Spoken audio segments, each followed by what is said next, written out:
શિક્ષકનું કામ એ માત્ર વિચારો આપી દેવાનું નથી, વિચારોનું વિશ્લેષણ કરવાનું એ એનું બીજું સ્ટેપ છે. અને એના પછીનું ત્રીજું મોટું સ્ટેપ જે છે એને વિરાટ બનાવે છે. એ ત્રીજું પગલું એટલે આપણને વિવેકથી સારસૂત્રો આપે છે. એટલે મારે આજે જો આ પ્રસંગે કહેવું હોય તો હું એમ કહીશ કે આ ચિંતન કણિકાઓ જે છે એ અનુભવનો અમૃત છે. એ આજે જગતના મહાપુરુષોના વિચારોનું દોહન છે. શિક્ષણ શું આપે? આપણને તર્કશીલ બનાવે, આપણને તર્કવાદી બનાવે, તાકાતવાન બનાવે, તુલના કરતા શીખવાડે, અને સૌથી મોટી વાત તક્રશીલ બનાવે. હવે તક્ર શબ્દ થોડોક અઘરો છે, અટપટો છે એનો અર્થ. તક્ર એટલે વિવેક. તો આજનું આ સરસ મજાનું પુસ્તકનું વિમોચન એના પ્રસંગે વાત કહેવા બેસીએ તો ઘણું બધું કહેવું હોય તો કહી શકાય. અમે તો અધ્યાપક, પણ અમને માઇક છોડવાનો આગ્રહ કરો એ પહેલાં શું કામે પુસ્તકો લખીએ છીએ?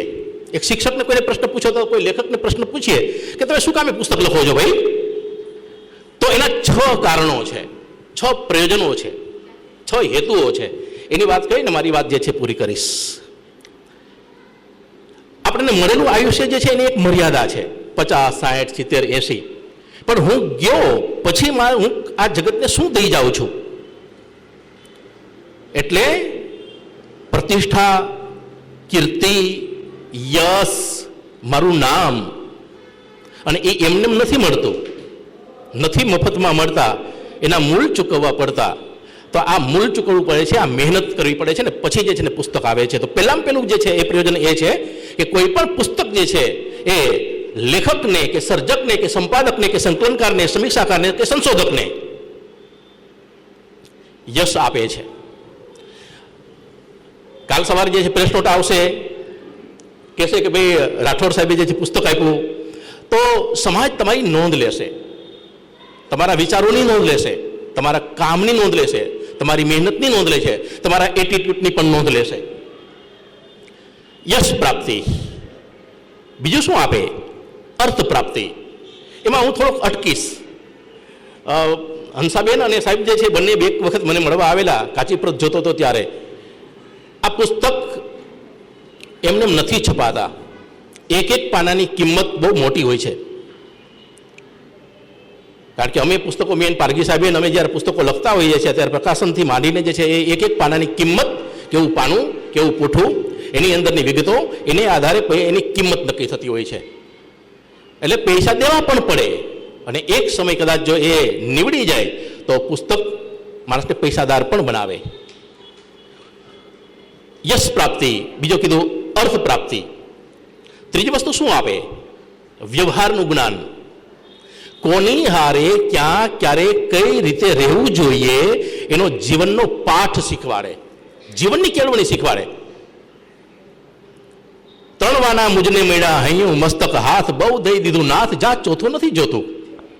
એક ચેલેન્જ છે. તમે જુઓ, એ ભગવાન હું કઈ આખી જિંદગી તારો ગરીબ ભિખારી બન તારે અમે હાથ લાંબો કરી રાખું, એ વાતમાં માલ શું છે? આ માણસની ચેલેન્જ છે ઈશ્વર સામેની. 3 વાના તો તે મને આપી દીધા, 3 વાના મુજને મળ્યા. ક્યાં ક્યાં? હૈયું લાગણીશીલ બન્યો, મસ્તક બુદ્ધિશાળી બન્યો, હૈયું મસ્તક અને હાથ, હાથમાં એટલે કર્મયોગ, પુરુષાર્થ.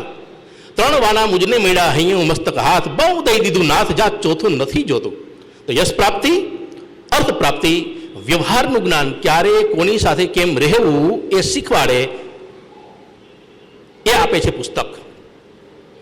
એના પછી શું આપે છે?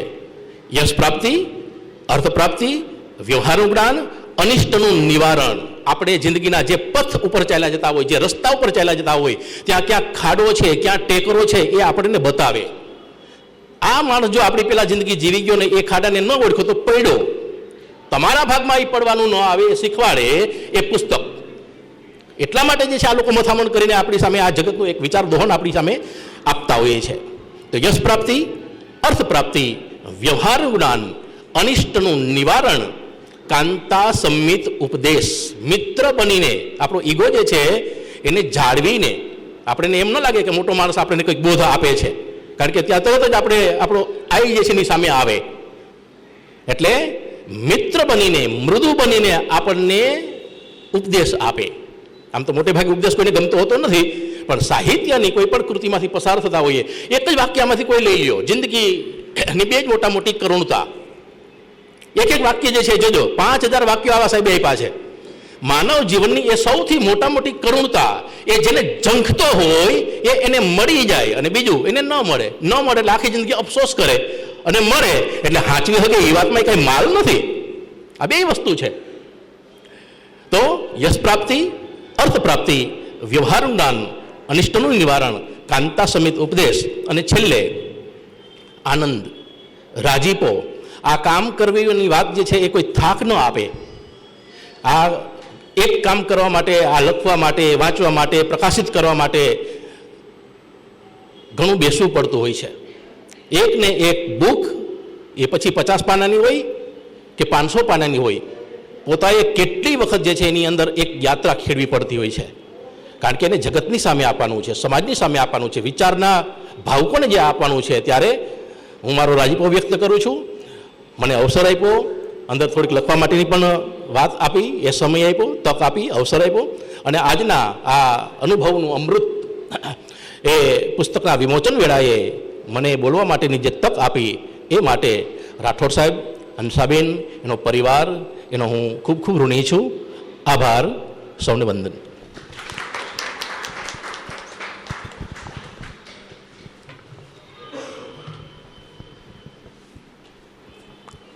ધન્યવાદ.